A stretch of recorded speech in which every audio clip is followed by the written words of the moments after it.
Kita langsung ke informasi pertama, saudara. Mobil tim sukses calon Bupati Aceh Timur terbakar di desa Senubok Buloh, Aceh Timur Aceh.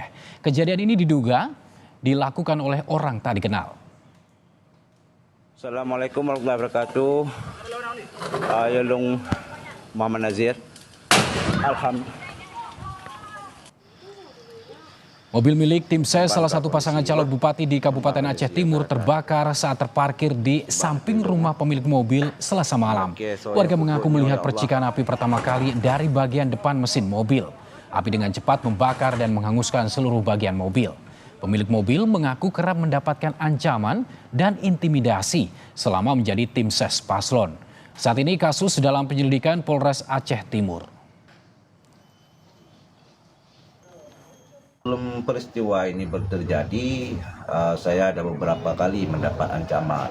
Harapannya kepada pihak penegak hukum yang kita yakini akan membuat yang terbaik untuk saya pribadi dan begitu juga untuk masyarakat yang lain.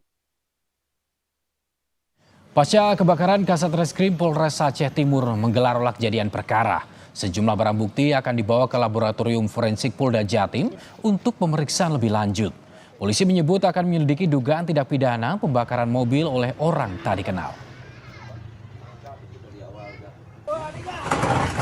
Kemungkinan akan dibawa oleh tim laboratorium forensik ke Lab 4 Polda Sumatera Utara untuk dilakukan identifikasi lebih lanjut. Apakah peristiwa ini merupakan suatu peristiwa kebakaran atau merupakan suatu tindak pidana